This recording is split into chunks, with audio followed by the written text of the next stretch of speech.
اچھا، یہ قرات کس پر لازم ہے؟ تنہا نماز پڑھنے والے پر لازم ہے اور امام پر لازم ہے۔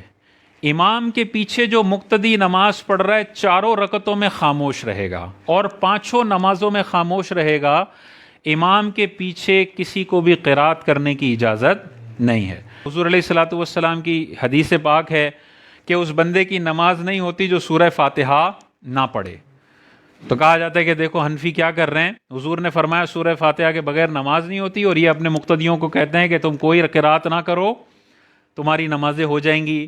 یہ لوگ حدیث کو نہیں مانتے، حنفی لوگ حدیث کو نہیں مانتے۔ ہم جواب میں کیا کہتے ہیں کہ حضور نے یہ جو فرمایا کہ سورہ فاتحہ کے بغیر نماز نہیں ہوتی، یہ امام کے بارے میں ہے اور تنہا نماز پڑھنے والے کے بارے میں ہے۔ جو مقتدی ہے اس کے بارے میں قرآن میں حکم ہے کہ جب قرآن کی تلاوت کی جائے تو خاموش رہو اور غور سے سنو۔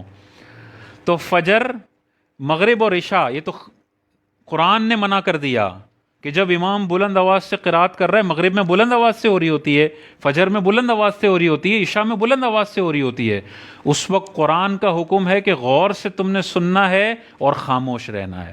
ٹھیک ہے، تو واضح طور پہ آ گیا کہ امام کے پیچھے نہیں پڑھیں گے۔ باقی رہا ظہر کا معاملہ، عصر کا معاملہ، ظہر میں امام خاموشی سے تلاوت کرتا ہے، عصر میں امام خاموشی سے تلاوت کرتا ہے، تو حنفی اس میں بھی منع کرتے ہیں۔ کیوں منع کرتے ہیں؟ اس لیے منع کرتے ہیں کہ حضور کی ہی حدیث ہے، حضور نے ارشاد فرمایا امام کی قرات ہی مقتدی کی قرات ہے۔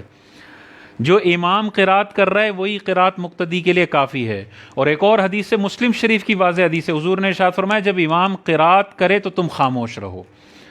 اس میں یہ ذکر نہیں ہے کہ تم ظہر میں بول سکتے ہو کیونکہ ظہر میں امام آہستہ قرات کرتا ہے، نہیں، پانچوں نمازوں کے لیے آپ کے نبی نے ارشاد فرما دیا کہ جب امام قرات کرے تو تم خاموش رہو۔